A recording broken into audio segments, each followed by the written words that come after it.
오늘은 하나님께서 우리에게 맡겨주신 가장 소중한 선물인 자녀들을 축복하는 어린이 주일입니다.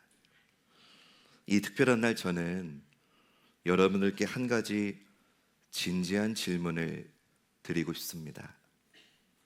우리 자녀들을 어떤 교회에 보내고 싶으십니까? 혹시 이런 기준으로 교회를 선택하고 계시진 않은지요? 시설이 좋고 환경이 쾌적한 교회, 다양한 프로그램과 이벤트가 있는 교회, 학교 친구들이 많이 다니는 교회. 물론 이런 것들이 전혀 중요하지 않다는 건 아닙니다. 그러나 그 모든 것보다 먼저 물어야 될 가장 본질적인 질문이 있습니다. 그 교회에서 우리 아이가 하나님의 말씀으로 살아나고 있는가? 자녀들은 보고 배우고 듣고 따라가는 존재입니다. 말씀보다 세상의 가치가 더 크게 울려 퍼지는 교회에 있다면 그 아이는 결국 세상을 따라 살아가게 됩니다. 반면에 말씀이 살아 움직이고 말씀으로 마음이 일깨워지는 교회에 있다면 그 아이는 하나님을 알고 하나님을 사랑하며 평생을 살아가게 됩니다. 사랑하는 여러분, 자녀의 미래를 결정하는 건 환경이 아닙니다. 말씀의 영향력입니다. 오늘 본문에서 베드로 사도는 성도들의 마음이 흐려지고 세상의 영향으로 혼탁해지어 있는 그때에 다시 말씀으로 돌아가야 된다고 간절히 외치고 있습니다. 이 말씀은 오늘 저와 여러분 우리에게도 그리고 우리 자녀들에게도 동일하게 주시는 하나님의 음성인 줄 믿습니다. 기독교 신앙의 원천은 말씀입니다.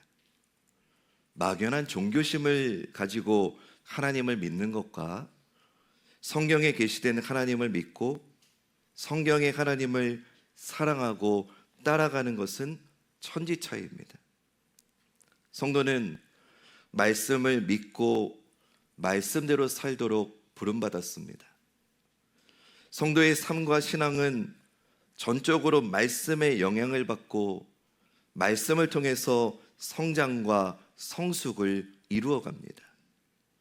성도는 말씀을 통해 하나님을 만나고 말씀에 순종함으로 살아계신 하나님을 경험하며 그분을 더 깊이 알아갑니다. 그러나 안타깝게도 교회는 나오지만 말씀의 이끌림을 받지 않는 이들도 있습니다. 웨슬리 목사님은 그런 이들을 유사 그리스도인이라고 했습니다. 오늘 영국에서 오신 분이 계셔서 제가 좀 부담스러운데 almost Christian입니다. 거의 비슷한데 기독교인이 아니라는 거죠. 저는 그들을 종교인이라고 부릅니다. 종교인들은 성경을 갖고 있고 들고 다니지만 성경 대신 종교성의 인도를 따라 살아갑니다.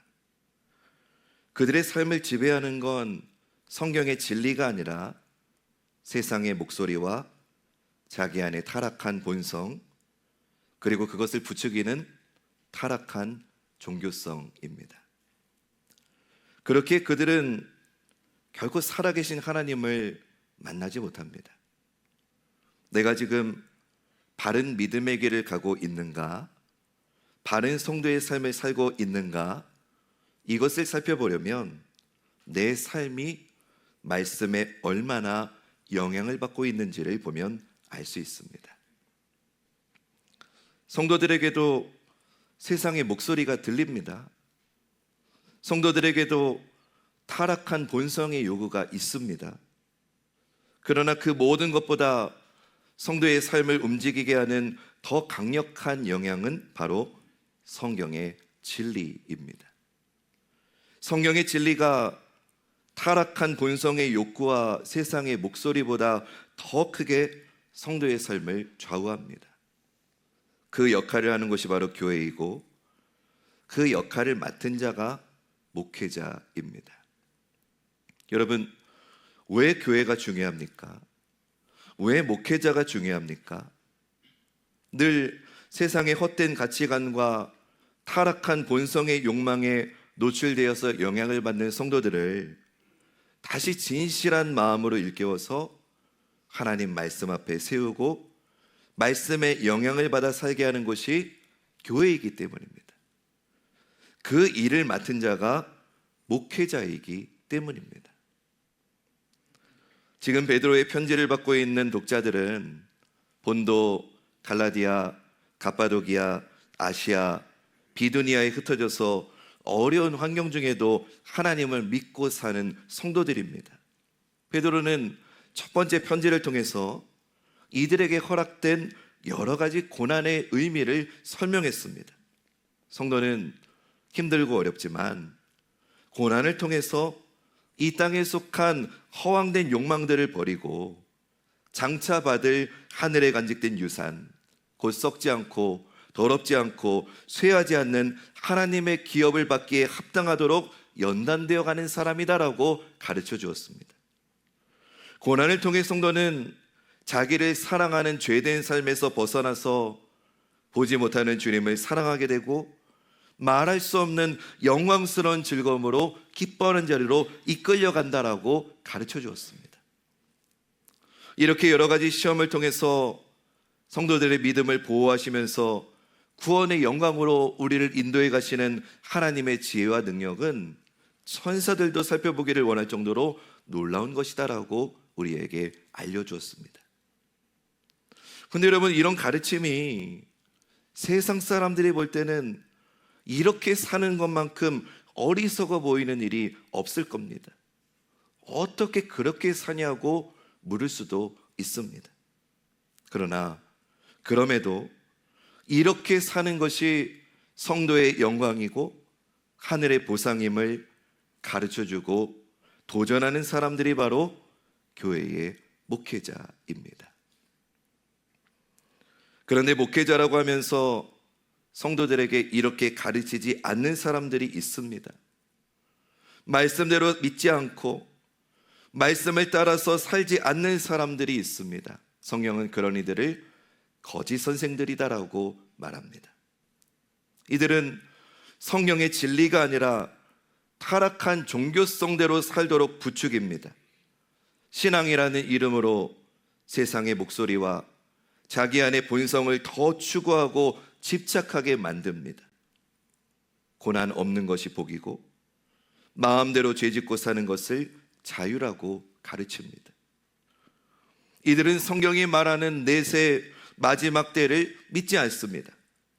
주님이 다시 오신다는 성경의 약속을 조롱하면서 자신의 정욕을 따라 행합니다. 이들에게는 지금 이 땅이 전부입니다.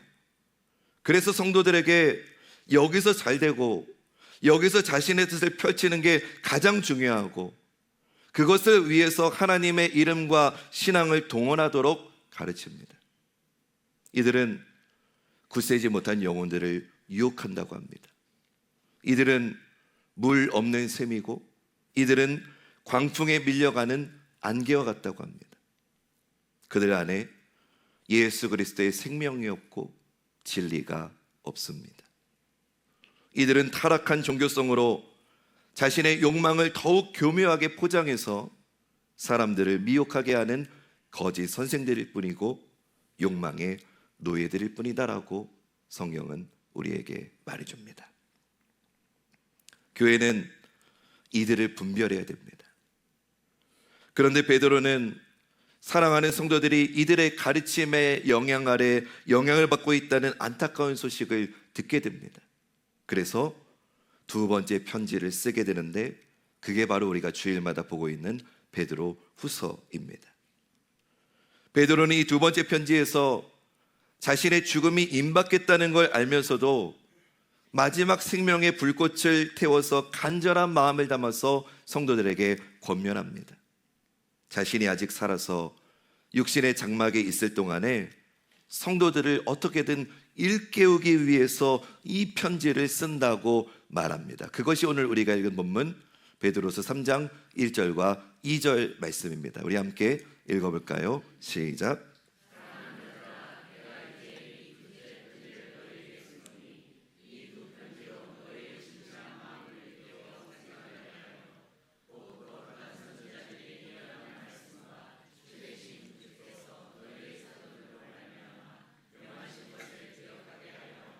아멘. 지금 사랑하는 성도들의 마음이 진실한 마음이 아니라 거짓 선생들의 미혹 때문에 세상 가치관으로 혼탁해져 있고 세속적 욕망으로 어두워져 있습니다. 베드로가 이들을 사랑하지 않는다면 이들이 어떻게 살든 무슨 상관이겠습니까?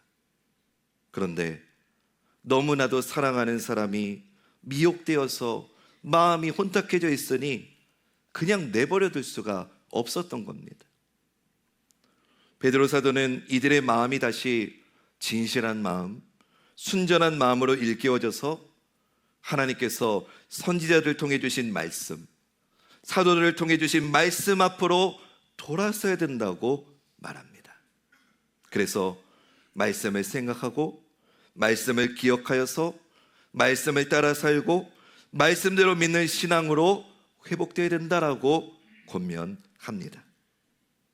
사랑하는 여러분, 오늘 이 시대는 눈에 보이는 것이 전부라고 말하는 세상의 가치관이 가득합니다. 헛되고 더럽고 쇠하고 썩어질 정욕에 속한 가르침들이 기독교 신앙의 탈을 쓰고 맹렬하게 우리의 신앙과 마음을 공격하는 시대입니다. 듣고 싶지 않아도 그런 것들이 들리고 귀를 막아도 들려오는 시대를 우리는 살고 있습니다. 그렇기에 매주일, 매일, 매 시간 하나님의 말씀으로 우리의 마음을 일깨워 새기지 않으면 우리의 마음도 금방 세상 가치관으로 혼탁해지고 타락한 본성의 욕망으로 어두워지게 됩니다. 그래서 일깨우는 것이 중요합니다.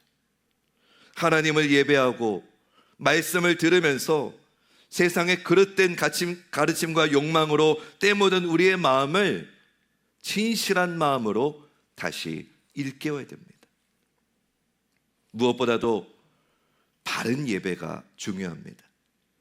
예배를 잘못 드리고 말씀을 잘못 들으면 마음이 진실함으로 일깨워지는 게 아니라 욕심으로 더 혼탁해지고 이기심으로 어두워질 뿐입니다. 그렇게 되면 예수를 믿는다고 하면서도 주님 다시 오시는 마지막 날에 소망을 두지 않고 지금 이곳에 내 모든 소망을 두게 됩니다. 여러분, 교회는 세상을 일깨우는 공동체입니다. 할렐루야. 교회는 세상을 일깨우는 공동체입니다. 그러면 어떻게 일깨우냐?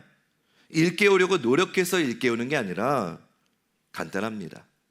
교회가 교회다우면 저절로 세상이 도전을 받고 일깨움을 받습니다. 안타깝지만 예수 믿으면 잘 되고 형통하고 복 받는다는 기복신앙으로는 세상은 고사하고 자기 자신조차도 바꾸지 못합니다. 세상을 일깨우기 전에 먼저 우리 자신이 하나님 말씀으로 일깨워지시기를 주님의 이름으로 축원합니다. 오늘은 어린이 주일입니다. 사랑하는 여러분, 오늘은 단순히 아이들이 잘 되게 해달라는 기도를 드리는 날이 아닙니다. 오늘은 아이들도 그리고 우리 모두가 하나님 앞에서 결단하는 날이 되어야 됩니다. 자녀를 교회에 보내는 것보다 더 중요한 게 있습니다. 한번 띄워주시겠습니까?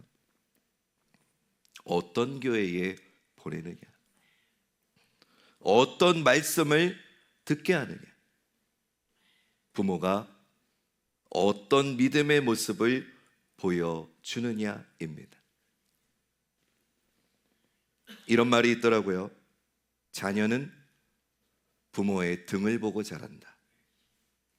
자녀는 부모의 앞모습을 보고 자라라는 게 아니라 부모가 걸어간 부모의 등을 보고 자란다는 겁니다.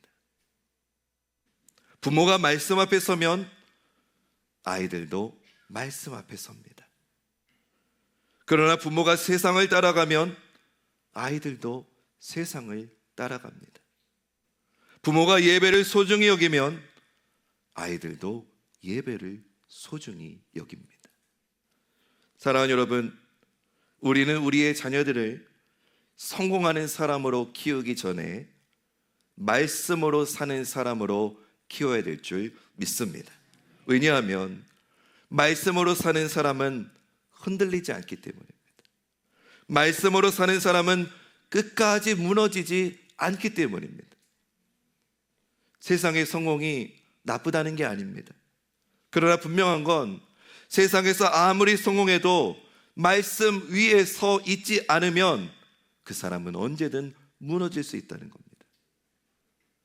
그러나 말씀으로 사는 사람은 세상이 아무리 흔들려도 흔들리지 않습니다. 왜입니까? 그의 삶은 말씀에 뿌리 내리고 있기 때문입니다. 마태복음 7장 24절 말씀, 우리 말씀 함께 읽어봅니다. 시작.